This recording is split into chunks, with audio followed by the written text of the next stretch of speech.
Le 100% culturel. Du dimanche au mercredi de 9h à 10h sur Alger Chaîne 3.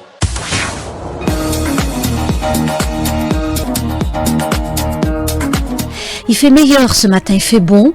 Voilà, une petite brise de fraîcheur pour ceux qui sont sur les routes. Il fait meilleur qu'hier en tous les cas. Et on est ravis, Hakim Abdelghafour et moi-même, on est ravis d'être en votre compagnie en direct d'Alger Chaîne 3 avec toute l'équipe qui est derrière la vitre. Yassine Lefgoum qui est au streaming. Nous avons notre ami Sadiq à la console technique. Tahar Lefgoum, on le salue ce matin. Bonjour Tahar. Et bien entendu, Hakim Abdelghafour à la réalisation. Notre invité ce matin, on est ravis de la recevoir. C'est un bonheur, un honneur de l'avoir parmi nous.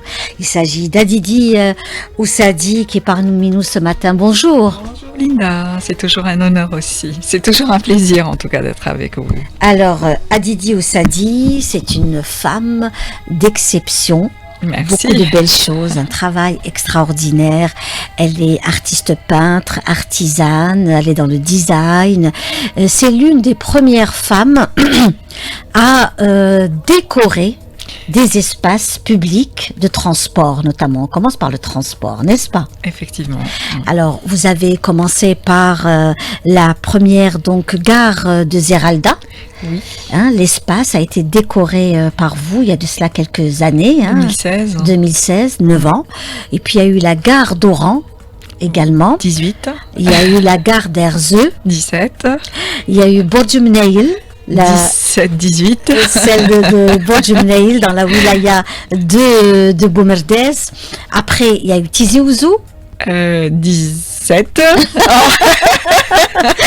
Et puis, il y a eu bien sûr la gare ferroviaire de l'aéroport d'Alger. Effectivement. Le nouvel aéroport d'Alger. Fin 18, début 19. Quel parcours!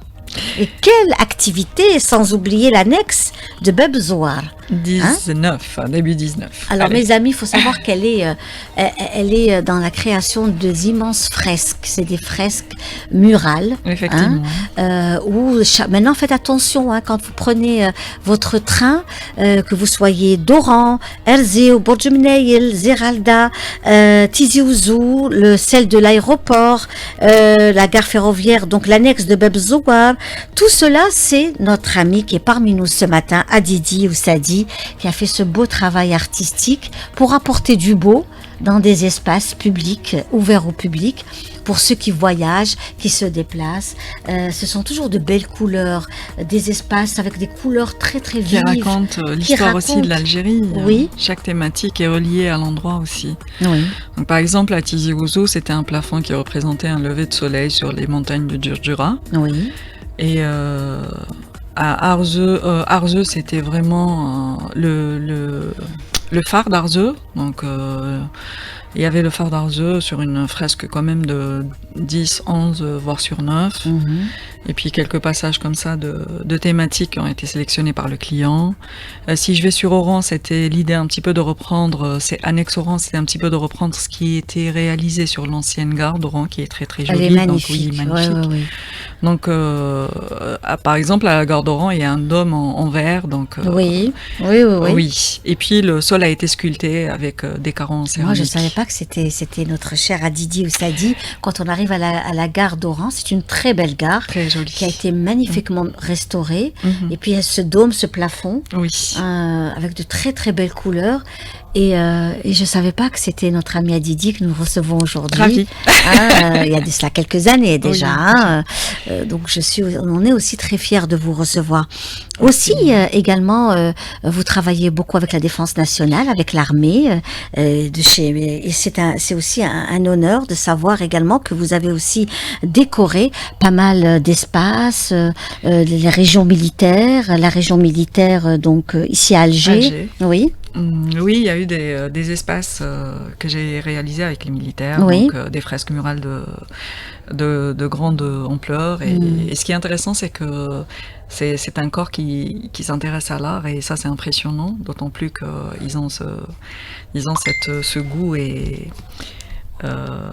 cette particularité de choisir des thématiques assez complexes, mais très intéressantes. Oui. Voilà. Donc ça, c'est quelque chose d'important. On revient aussi sur notre donc tout ce patrimoine qui est mis en avant. Avec le travail de notre ami ce matin, Adidi Oussaadi. Il est 9h16 avec nous ce matin, Adidi Oussaadi, qui nous fait le plaisir d'être là, le bonheur. Vous étiez dans le monde du pharma. Oui. Dans une multinationale, le travail, ça allait très bien, tout allait bien, puis tout d'un coup, il y a eu un déclic. C'est ça. Racontez-nous. Eh bien, le déclic. Je suis autodidacte, Linda. Oui. Je vous l'avais déjà dit, je suis autodidacte et moi, ça je marche. constate que beaucoup d'autodidactes ont un don exceptionnel. Ça, c'est quelque chose d'incroyable. Et dans tous les domaines, hein, même chez nous, ici à la radio, c'est incroyable comment le don fait émerger des merveilles. Hein. On le fait par amour, c'est un choix. Donc, quand on est autodidacte, c'est quelque chose qui est ancré. Je pense que chaque être humain est doté d'un... Pas tous, pas chacun. Oui, vous savez, il y a des personnes qui n'ont pas cette... Ils ne vibrent pour rien. Hein, vous savez, c'est un don. C'est vrai. Hein, je pense, Anna, dans ma façon de voir les choses, je pense que chacun de nous est doté d'un don. Et après, est-ce qu'on a envie de développer tout est là. Est-ce qu'on a envie ou pas de le développer? Par exemple, moi, j'ai suivi un cursus, j'ai respecté la volonté de mon père, mais il m'a toujours soutenue, c'est-à-dire que j'en suis reconnaissante. Et ce que je veux dire, c'est qu'après, je dirais pas après maturité, mais un jour, j'ai pris la décision de me lancer et d'en faire un métier. C'était mon challenge, de me dire aujourd'hui, mon objectif, c'était d'en faire un métier. Et ça, c'était dû à... Je suis titulaire d'un exécutif MBA, en fait.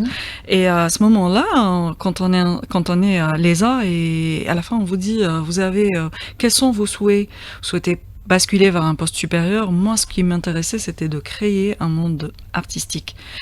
Et oui, c'était étonnant, même lors de mon inscription, c'était ça. Je disais, mon objectif, c'est plus tard d'avoir une galerie ou une école, ou je ne savais pas, que j'allais me retrouver dans un domaine autre qui est différent, mais pas dans le pédagogique, mais à un moment, c'était ça. J'avais envie au début de faire ça. Et là, je me retrouve à réaliser des fresques de 25 sur 15, la dernière, qui date d'il y a 3 semaines, est de 25 mètres sur... à Usandé. Donc celle-ci c'était vraiment un travail de c'était une commande de chez les militaires. C'était un travail minutieux, et très intéressant. Et puis voilà, donc pour moi c'est une fierté de pouvoir réussir, de pouvoir déjà se retrouver en face d'un mur aussi immense et de se dire ok, je vais en faire quelque chose. Et donc pour revenir à ma décision, c'était de tout lâcher et de me lancer dans ça. Et c'était pas évident, donc c'est toujours des hauts et des bas, c'est des montagnes russes, on rencontre beaucoup de problèmes, il y a beaucoup d'embrouilles, mais l'objectif c'est d'avancer. Parfois on recule, comme on dit, vaut mieux reculer pour mieux avancer. En fait, vous reculez pour prendre du recul. Du recul, aussi, hein. Ce qui est le cas actuellement. Là, en ce moment, je suis en plein recul, j'observe. Vous vous nourrissez de ce que vous avez déjà fait, et puis il y a cette... vous remplissez l'esprit de tout ce qui se tourne autour de vous. Ça ne veut pas dire qu'on a le cerveau vide ou qu'on n'est pas ambitieux, qu'on n'a pas d'idées ou qu'on n'a pas de projet, c'est-à-dire à réaliser, ou bien au contraire, on en a plein. C'est juste qu'on prend le temps. Il y a des moments où il faut prendre le temps pour savoir où aller, ou est-ce qu'on l'en veut vraiment, voilà. Alors ces projets de gare, elles sont nombreuses, cette réalisation. C'était des projets de gare. C'était réalisé de très jolis projets. Très joli passage dans ma carrière. Hein. Écoutez, vous avez eu au moins 5 à 6 gares. Oui. Alors donc voilà. À l'époque, c'était tendance. Je ne sais pas si je peux appeler ça comme ça, mais c'était d'enjoliver un petit peu les espaces publics. J'ai eu cette opportunité, cette chance de pouvoir y participer, de les réaliser. Et puis voilà. Donc, au fait, dans la vie, c'est des passages. Donc, je dirais pas que c'est un chapitre. Mais actuellement, je dirais que c'est un chapitre de ma vie, mais j'aspire à mieux, à plus, à autre chose. Voilà. Bah, écoutez, c'est magnifique parce que vous êtes quand même arrivé à un certain niveau de réalisation de projets importants. Oui, ce qui est intéressant, c'est quand on est femme, question un peu. Laissez-moi en rire. Oui. Est-ce que quand on est femme, parce que vous êtes quand même dans des espaces, dans des rues, vous êtes sur à la gare, c'est des va-et-vient, avec des immenses échafaudages, des magnétos, avec beaucoup du personnel masculin. Comment que ça se passe? Alors, au début, ça fait tilt. Mais qu'est-ce qu'elle fait ici? C'est toujours comme ça. Mais je vous dis, chaque fois c'est pareil. Mais qu'est-ce qu'elle fait ici? Moi, j'ai vu quelques photos de vous en plein travail, donc vous avec êtes ma salopette, avec mes godasses, les godasses et les peintures, entouré de jeunes, manutentionnaires, des apprentis, des gens qui passent et qui repassent et qui se demandent qu'est-ce qu'elle fait cette jolie jeune dame. Qu'est-ce qu'elle fait ici au milieu entourée, de ces débris. Au début, je disais, ça fait tilt. Ça fait, mais qu'est-ce qu'elle fait là? Et après, c'est vrai que c'est pas très, je dirais pas accepté, mais c'est parfois le rejet. On est un petit peu dans le rejet. Et c'est quand le travail commence à prendre forme que là, on se dit, ah oui, d'accord. Mais c'est pas évident. C'est pas évident, mais au fait, on fait toujours abstraction. Il n'y a pas que des... parfois, j'emmène avec moi des stagiaires femmes, filles. Et c'est vrai que c'est toujours impressionnant. Et on essaie un petit peu de se mêler, c'est-à-dire au milieu. Il y a un effort à faire. Oui, un énorme effort. Mais on fait abstraction de tout ça. Donc, on raisonne comme des robots. On a un objectif, on se retrouve, c'est-à-dire dans le lieu de travail, on est là, on regarde personne, on parle à personne, on avance, comme des fourmis, on est là. Mais c'est au moment où le travail commence à prendre forme qu'on se dit, bon, maintenant, on fait partie du groupe. Regardez-nous. Maintenant, on ose regarder, on ose faire face et on avance, c'est-à-dire, au début, on se fait toute petite. On avance, on se faufile en se disant, ok, d'accord... Le plus important, c'est de prendre place. Mais dès qu'on prend place, et dès que ça commence à impressionner, c'est à ce moment-là que j'en ai fait ça, et on se dit, bon, maintenant, on existe. Mais c'est un travail à faire, parce qu'en fait, si ça peut être décourageant, voilà. Si la femme est plus ou moins timide ou intimidée par... mais bon... Vous avez une forte envie de faire, vous avez une très forte envie de faire. Donc, il y a eu la gare d'Erzeo, d'Odoran, de Bourg-Mneil, Zeralda, Tizi Ouzou, l'aérogare de l'aéroport d'Alger, la Bebzoar. L'annexe de Bebzoar. Donc tout ça a été quand même des moments très forts parce que aussi c'est physique. C'est très physique. Oui, on en sort avec des petites séquelles, des inflammations au poignet, au dos, des petits problèmes comme ça. Et on se retrouve abonné chez le kiné, entre autres. Mais quand on revoit après cette façade, ce mur, ce dôme, ce plafond, par terre aussi. Oui, par terre. Il y a eu un parterre. Par terre, c'est sculpter le sol pour y poser des carreaux céramiques. L'idée, c'était à Oran. L'idée, c'était de dessiner une sorte de tapis, de concrétiser des formes comme ça. Vous voyez, un tapis, c'est fait avec des petites formes carrées, tout triangulaires. L'idée, c'était un petit peu de reprendre cela sur le sol. Voilà. Il est 9h27. Et de retour avec le reportage, un beau reportage dédié à une grande dame. Elle est passionnée par un travail de conception, en fait. C'est une dame pour qui j'ai beaucoup de respect. Il s'agit de Madame Hamida Chelali. Et c'est Sid Ali Fares qui l'a rencontrée.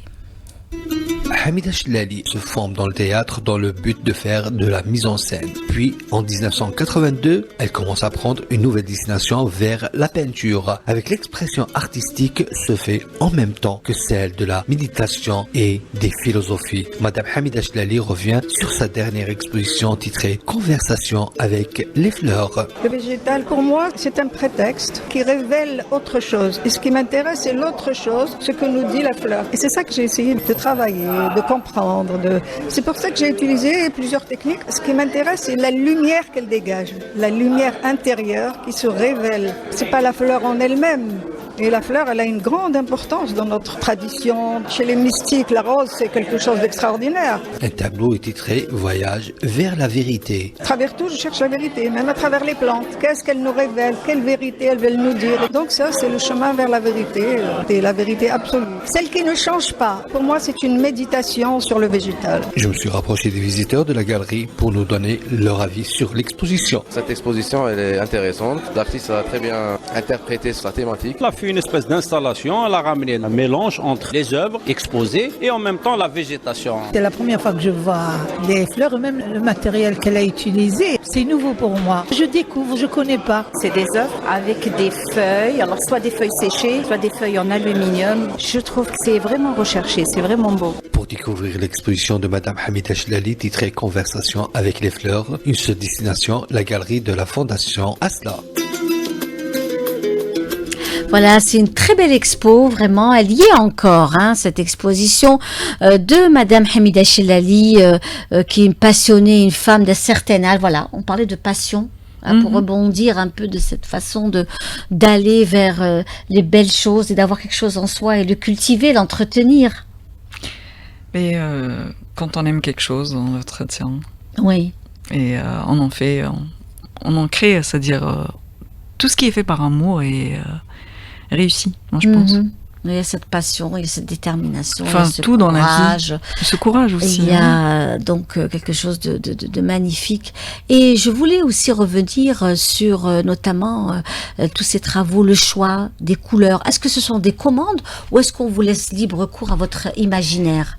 Eh bien, ça dépend. En fait, il y a des moments où c'est enfin, très rarement où c'est le client qui intervient dans l'œuvre artistique. C'est ça, tout à fait. Bon, ça dépend des endroits aussi ou du besoin. Mais disons que 80% c'est plutôt libre à moi de proposer, de mettre en place une maquette et de proposer une thématique qui est reliée à l'endroit lui-même. Le travail que vous faites est aussi manuel. Oui. Tout est manuel, en fait. Tout est manuel, il n'y a pas d'intervention. Pas du tout, pas d'impression, pas du tout, tout est manuel. Donc ça prend du temps. Énormément. C'est quelque chose qui est vraiment très, très, très, très physique. C'est pour ça que je disais que c'était physique. Vous savez, que même vous êtes sur des échafaudages, vous êtes en train de travailler. Vous savez, ça la prend réflexion. des heures, des nuits même. Oui, parfois, en fait, la réflexion en elle-même est très preneuse. Rien que le travail d'esprit. De réflexion, de se dire ce qu'il faut faire, ce qu'il faut pas faire, où mettre tout ça. Après, le concrétiser, c'est en fait c'est deux efforts différents et qui sont tous les deux prenants. Oui. Et puis vous avez aussi la synchronisation, le suivi des personnes qui doivent travailler avec vous, les délais, c'est tout une gymnastique. Oui. Et même le croquis, le dessin, oui, de reprendre cette immense fresque.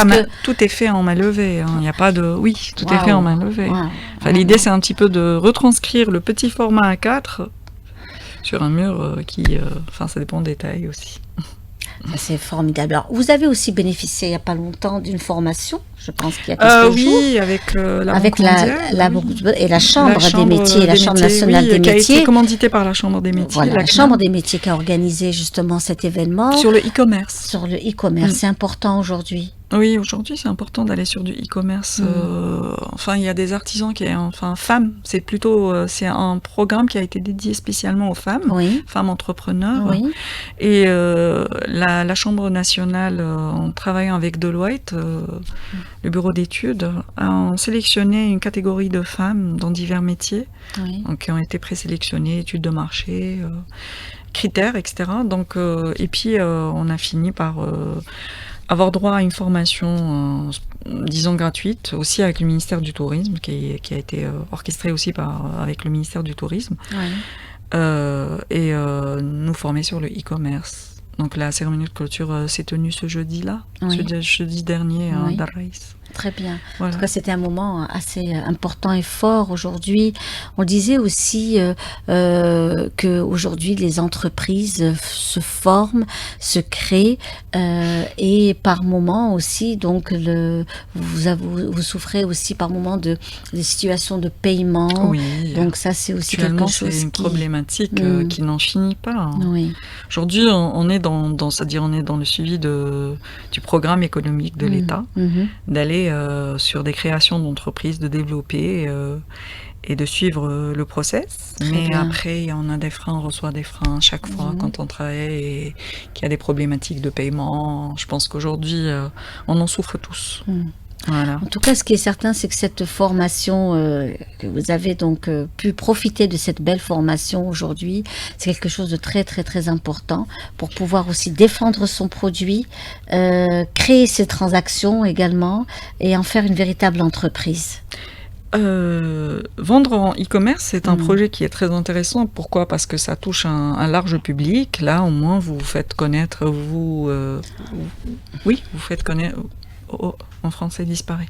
Vous essayez de vous faire connaître via les réseaux, mais directement grâce à votre site web ou des pages Instagram, Facebook, mais plutôt professionnelles. Plus de femmes artisanes que d'hommes. Énormément, je pense. Oui. C'est un métier, à un moment qui est qui très se en voie féminise. Oui, qui se féminise. Oui. Il y a beaucoup de personnes qui partent en retraite et qui décident de lancer des produits. Oui, énormément. Ça, c'est magnifique. On va écouter une très belle chanson. Hein. Vous aimez Kadem Sahar avec Madrasat al-Hub. Très belle chanson. Super. 100% culturel avec notre invitée Adidi Oussadi qui est parmi nous. Elle est designer, elle est aussi passionnée par l'artisanat. Elle s'intéresse beaucoup au monde de l'art et au monde aussi parce que vous avez beaucoup travaillé avec le public et avec des espaces ouverts. Oui. Ce sont des espaces ouverts, en plein air. Souvent, c'est des espaces en plein air. Vous travaillez, qu'il pleuve, qu'il neige. Vous êtes là. Avec votre échafaudage et avec votre équipe pour faire la fresque qui est plus de 20 à 25 mètres. C'est beaucoup, c'est superbe. Parfois, elles sont plus petites, mais oui, elles sont énormes et puis voilà. Vous êtes l'une des rares femmes. Vous êtes peu nombreuses à faire un travail. Oui, sans vouloir me vanter, je pense que oui. Non, je confirme. Je ne jette pas de drogue. Non, c'est une réalité. Oui, parce que là, on est là à donner des informations. Oui, non, c'est effectivement, il n'y en a pas. Hein, donc, même si on devait faire un comparatif, se mettre sur un échafaudage, c'est déjà à la base dangereux. On se dit, ah oui, moi je vais monter sur 8 mètres de hauteur. Il y a des risques, effectivement. Oui. Il y a les risques, il y a aussi, comment dire, il y a cette audace de vouloir, et puis voilà. Avoir du culot, n'est-ce pas ? C'est ce qu'on appelle du culot, être dans vraiment le... voilà, oui, bien sûr, c'est vraiment important. Il est 9h41 minutes.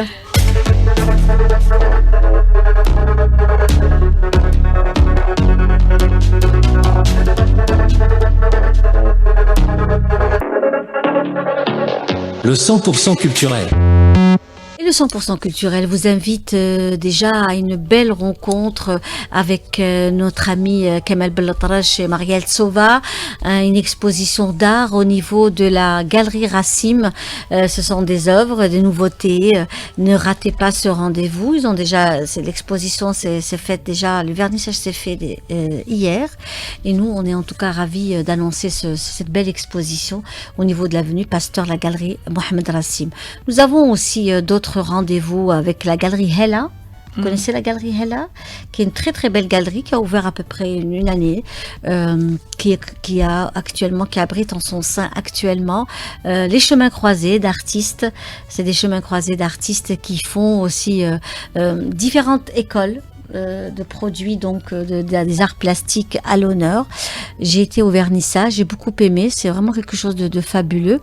Et puis n'hésitez pas à aller à Dar Abdeltaïf, où nous avons aussi une très belle exposition de notre ami Mati, qui est actuellement une exposition de photos. La photographie est très très prisée actuellement avec cette belle exposition qui s'intitule Le Wa'da, où on peut découvrir aussi la cavalerie, les chevaux, c'est toute cette ambiance de la fantasia. Oui, C'est au niveau de Dar Abd al-Latif et cette exposition s'intitule El Wa'da. À voir absolument. Nous avons également nos musées qui actuellement abrite de très belles expositions qui durent déjà depuis le mois du patrimoine, le musée des antiquités, le musée des beaux-arts. Vous avez également le musée des arts et traditions populaires qui ouvrira prochainement son espace, mais vous avez le musée Mustafa Pacha de l'enluminure, de la miniature et de la calligraphie à la Basse Casbah qui fait de très jolies choses. Ça aussi, vous allez un peu vous sillonner. Là, vous êtes en pleine réflexion, donc un travail qui se fait. Comment que ça se passe pour vous ? Vous allez à la rencontre des gens, vous voyez ce qui se fait. Je lis beaucoup. Oui, ça c'est super. Je lis énormément. Et je suis un petit peu dans la recherche, donc j'achète des vieux livres, la vieille Algérie. Enfin, je sillonne un petit peu, mais je vais pas, pour ne pas vous mentir, je fais quelques tours parfois à la Casbah, très rarement, mais pas forcément pour aller m'inspirer. Beaucoup de lecture. Oui, c'est beaucoup plus de la lecture. Je suis plus dans le visuel. Actuellement, c'est la lecture. Je suis aussi j'essaie un petit peu de toucher à tout ce qui est graphique. Oui. Un petit peu développer et d'essayer de trouver des moyens plus simples ou plus faciles à retranscrire en quelque sorte. Suivre la technologie, si je peux appeler ça comme ça. Mais bon, le manuel reste toujours à l'ordre. Mais je suis plus dans la lecture. Je lis énormément et je m'inspire pas forcément d'artistes algériens. Donc l'idée, c'est d'aller plus sur une technique différente. Mais bien évidemment, le traditionnel reste à l'honneur. Ah, bien sûr, c'est clair. Voilà. Est-ce que quand vos œuvres, vous signez vos œuvres ? Oui, bien évidemment. Au niveau des gares, de toutes ces gares, oui, c'est sûr. On peut retrouver donc Adidi ou Sadi. Oui, partout. Très bien, c'est important aussi de trouver aussi qui a fait ce travail, connaître un peu le travail artistique. Tous les œuvres que j'ai réalisées à ce jour sont signées. Avec notre invité ce matin, Adidi Oussadi, qui nous fait le plaisir d'être là. On revenait un peu sur ces espaces, sur le travail fait, déjà effectué. Vous êtes en pleine réflexion, c'est un brainstorming que vous faites. En plein brainstorming où vous pouvez aussi aujourd'hui avancer à travers déjà le travail que vous avez fait, puis s'inspirer aussi des autres, de la nature elle-même, de ce qui vous arrive, et puis du repos. Le repos est important. Le repos est important. Oui. C'est jamais un repos en fait. On a l'impression de se reposer, mais on recharge un peu nos batteries. Certains disent quand on est à 50, on est en vacances 12 mois par an. Oui. Mais on travaille aussi 12 mois par an. Oui, donc c'est vrai qu'on n'est jamais en repos, chaque détail compte. Parce qu'on n'a pas l'impression de travailler, en fait, on s'amuse. On s'amuse, mais on travaille, parce que l'objectif, c'est qu'au final, on doit se nourrir. C'est clair. Et on doit, hormis le fait de vouloir se nourrir, c'est de vouloir concrétiser quelque chose. Et ça, c'est important. C'est une autosatisfaction indéfinissable. C'est revenu sur le patrimoine, sur le travail que vous faites autour de la préservation du patrimoine à travers vos œuvres. Oui. Parce que chaque travail que vous avez fait dans toutes ces gares, vous êtes revenu sur des touches locales. Ah, mais il le faut. Voilà. Mais c'est une condition sine qua non. Il y a cette touche locale, Zeralda pareil, Borjemnei, Tizi Ouzou. Oui, à chaque fois, l'idée c'est de rappeler le cachet de la région, donc qui dit région dit patrimoine. Donc aujourd'hui, on est dans la modernisation, mais tout en restant sur le traditionnel, le patrimoine, l'histoire, oui. Donc chaque élément compte, donc où on le reprend à travers un bijou, une tapisserie, un objet, une région, un monument, un personnage. Un visage, un regard, tout ça est repris. Mais ça rappelle toujours l'Algérie. Il y a toujours cette blessure, cette touche algérienne. Et surtout que vous pouvez puiser sur un nombre important. C'est une mosaïque culturelle, l'Algérie. Donc on peut fouiner dans des espaces qui n'ont pas encore été exploités. De nos jours, il y a des espaces comme ça, il y a des niches. Il y a des niches, oui. Il y a des niches.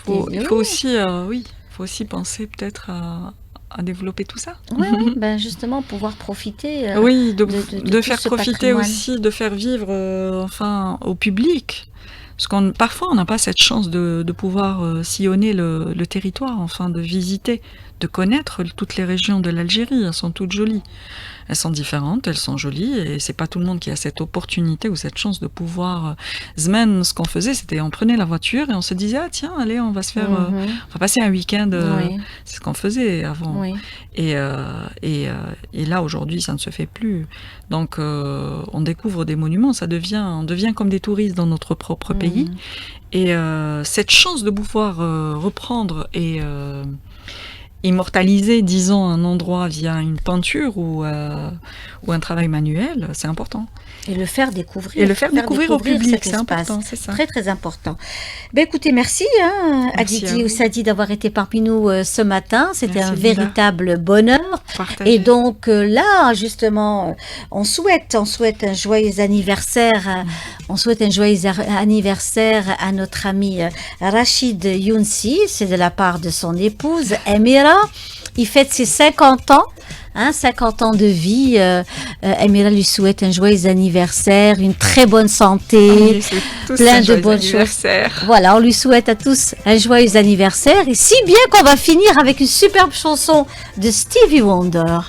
Joyeux anniversaire, Rachid Younsi.